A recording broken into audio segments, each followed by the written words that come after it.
La Renault Mégane, 30 ans d'existence, 5 générations, des millions de Français qui l'ont conduite, aimée, maudite, revendue en catastrophe, rachetée par nostalgie. Renault a réussi l'exploit inverse génération après génération, décision après décision, ingénieur après ingénieur pressé, de partir en week-end. La Mégane, 30 ans, 5 générations, une descente aux enfers documentée kilomètre par kilomètre sur les forums français. Aujourd'hui, sur les voitures françaises, on reprend tout depuis le début. Ce qui marchait, ce qui a commencé à foirer, ce qui a vraiment foiré. Et ce qui n'a même plus le droit de s'appeler Mégane. Le verdict définitif. On commence tout de suite.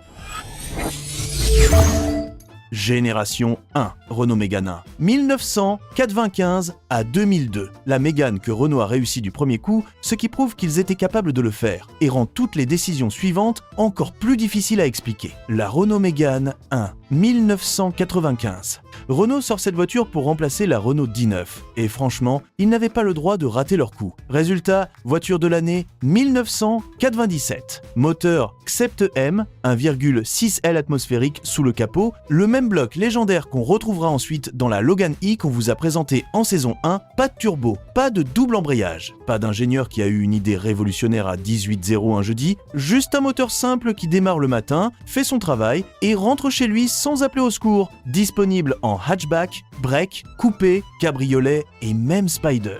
À cette époque, Renault osait encore proposer des choses intéressantes au lieu de recycler la même plateforme sous 7 badges différents. Ce qui est bien. Le Xcept M atmosphérique indestructible. Bien documenté, entretien basique, pièces partout. La voiture de l'année 1997. Un titre que Renault a gagné à l'époque où il fallait mériter ce genre de récompense et pas juste avoir le meilleur service communication. Comportement routier agréable. Les versions sportives Renault avaient encore une âme à cette époque, avant que les actionnaires décident que l'âme, c'est moins rentable que les options payantes. Ce qui est moins bien. La rouille, comme toutes les Françaises de cette génération, la Mégane y rouille. Vérifiez les bas de caisse avant d'approcher votre portefeuille. Quelques caprices électroniques, sur certains exemplaires, rien de catastrophique, juste les premiers signes que Renault commençait doucement à s'intéresser à l'électronique un peu trop. Ce qui a changé par rapport à la Renault D9.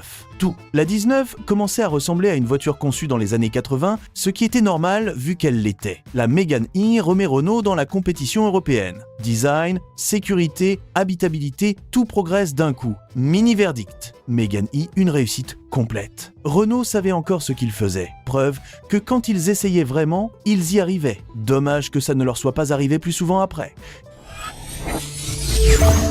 Génération 2, Renault Mégane 2. 2002 à 2009, l'apogée, le sommet, le chef-d'œuvre. La génération que 5 millions de Français ont acheté, que les mécaniciens adorent encore aujourd'hui et que Renault n'a jamais réussi à égaler depuis, malgré 4 tentatives supplémentaires. La Renault Mégane 2, 2002. Et là, Renault fait quelque chose d'exceptionnel. Ils prennent le 4M 1,6 sizev atmosphérique. Un moteur simple, robuste, sans complications. Ils le mettent dans une carrosserie plus moderne, plus spacieuse, mieux finie. Et ils sortent la compacte française parfaite. 5 millions d'exemplaires vendus dans le monde. Des propriétaires qui documentent 250 000, 300 000 km sur les forums sans intervention majeure. La version RS bat le record du Nürburgring Traction en 2009, 8 minutes 17 secondes. Un record mondial. Sur une compacte Renault, le genre de performance que Renault s'est empressé de rendre impossible à répéter en changeant tout par la suite, ce qui est bien. Le 4M atmosphérique, l'un des moteurs Renault les plus fiables jamais produits. Pas de turbo, pas de double embrayage, pas de courroie humide qui se désagrège dans l'huile. Juste un moteur qui fonctionne pendant des années en vous demandant uniquement de faire les vidanges. Le break 480 litres normaux,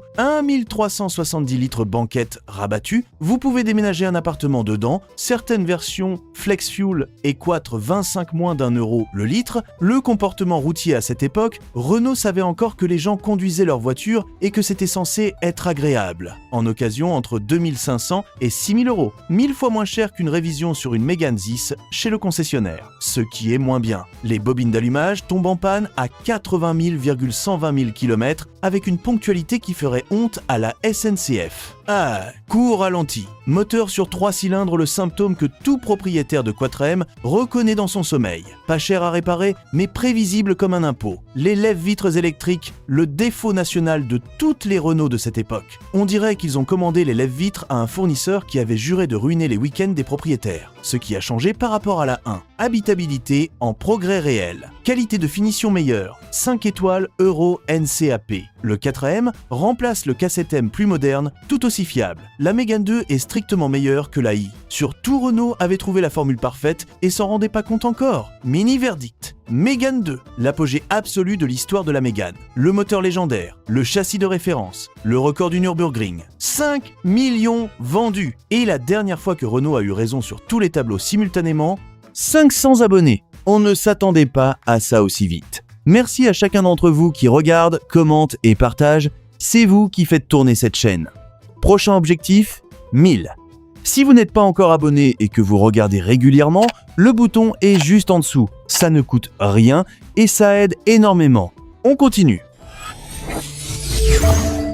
Génération 3, Renault Mégane 3. 2008 à 2016, le début officiel de la chute. La génération où quelqu'un chez Renault a regardé la Mégane 2 qui tournait parfaitement à 300 000 km et s'est dit « Et si on compliquait tout ça ?» La Renault Mégane 3 2008. Renault sort cette voiture avec une belle carrosserie, un intérieur amélioré et une décision stratégique désastreuse cachée sous le capot. Le moteur 1,2 TCE turbo fait son apparition dans la gamme. Problème de chaîne de distribution. Consommation d'huile documentée sur certains exemplaires. Et le chef-d'œuvre, la boîte EDC double embrayage, est progressivement introduite. La même boîte qui à ce moment précis est en train de ruiner des propriétaires de Captur et Kadjar partout en France. Coût de remplacement du double embrayage entre 1500 et 2800 €, documenté dès 60 000 km sur certains exemplaires. Renault le savait, ils ont vendu quand même, parce que techniquement, ça consomme moins de carburant que la manuelle. Ce que les brochures ne disent pas, c'est que les économies de carburant disparaissent complètement à la première facture de boîte. Ce qui est bien. Le 1,6 quatrème était encore disponible en début de gamme sur les premières années de production. C'est la seule version qu'on peut vous recommander. Si vous trouvez une Mégane 3 avec ce moteur et une boîte manuelle, vous avez trouvé la bonne combinaison. Le design extérieur est réussi. La Mégane 3 est belle. C'est presque cruel d'avoir mis de si mauvais moteurs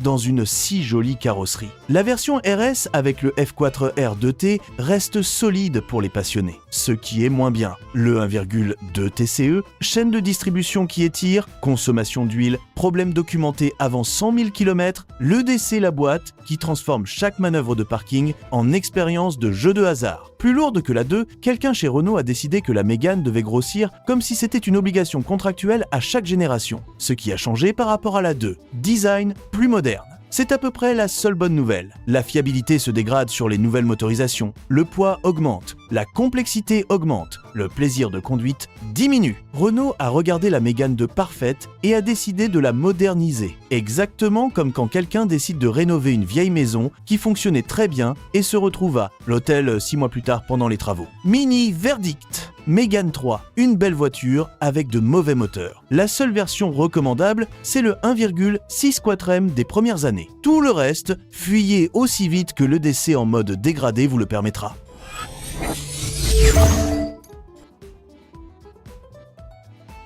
Génération 4, Renault Mégane 4, 2016 à 2020 et 1, la génération qui a définitivement enterré le moteur atmosphérique chez Renault et avec lui, la dernière chance d'acheter une Mégane neuve sans croiser les doigts à chaque démarrage. La Renault Mégane 4 2016. Renault prend une décision historique, plus jamais de quatrème atmosphérique dans la gamme. Terminé, fini, retraité. Le moteur qui tournait à 300 000 km sans se plaindre est remplacé par le 1.3 TCE, développé en partenariat avec Mercedes et Nissan. Sur le papier, ça sonne impressionnant. 3 marques célèbres autour d'une table pour concevoir un moteur. Dans la réalité, 3 marques autour d'une table. C'est 3 fois plus de réunions et pas nécessairement 3 fois plus de fiabilité. Le résultat, un moteur moderne, correct en entretien rigoureux, mais dont la longévité à 250 000 km reste encore à prouver. Pendant ce temps, la boîte EDC est quasiment la seule option automatique disponible. La même EDC, toujours elle.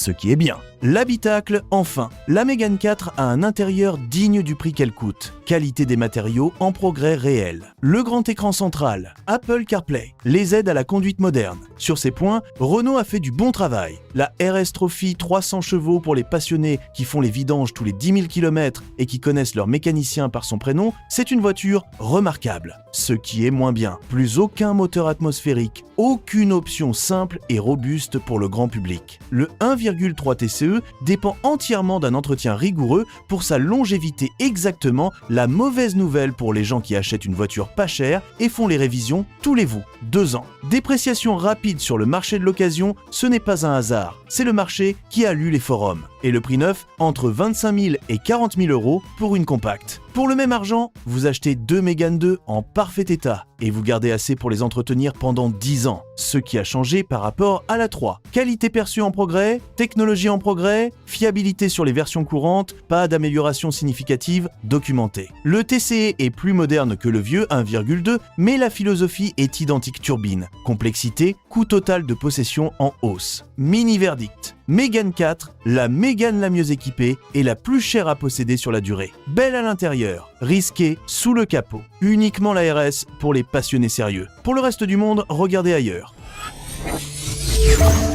Génération 5, Renault Mégane 5, e-tech électrique, 2020 et 1 à aujourd'hui. Ce n'est plus une Mégane, c'est un SUV électrique auquel Renault a collé le nom Mégane parce qu'il fallait vendre une voiture neuve et que personne dans la salle de réunion n'a osé dire que c'était une mauvaise idée. La Renault Mégane 5, ou plus précisément la Mégane e-tech électrique. Regardez la photo, regardez bien, c'est un crossover SUV électrique surélevé avec des jantes de 20 pouces et une calandre qui n'a rien à refroidir. Ce n'est pas une compacte, ce n'est pas une hatchback, ce n'est pas la voiture que votre père conduisait sur l'autoroute en chantant faux. Renault a décidé un jour que le nom Mégane avait une valeur commerciale et ils ont utilisé cette valeur pour vendre une voiture qui n'a rien en commun avec les 4 générations précédentes. C'est techniquement du recyclage émotionnel. Ou, comme on dit chez les marketeurs, une stratégie de continuité de marque. Ou, comme on dit sur les forums, un nom volé. Ce qui est bien, honnêtement en tant que véhicule électrique, la Mégane 5 est correcte. Autonomie autour de 350 à 380 km en usage réel honnête. Recharge rapide jusqu'à 130 kW pratique. La plateforme CMF EV partageait avec Nissan des premiers retours encourageants sur la fiabilité. Si vous cherchez un SUV électrique compact en France et que vous acceptez de ne pas vous appeler le propriétaire d'une vraie Mégane, c'est une option viable. Ce qui est moins bien. Le prix, entre 35 000 et 48 000 euros. Pour ce prix, vous achetez 8 Mégane 2 4M en parfait état et vous avez encore de l'argent pour les entretenir jusqu'à la retraite.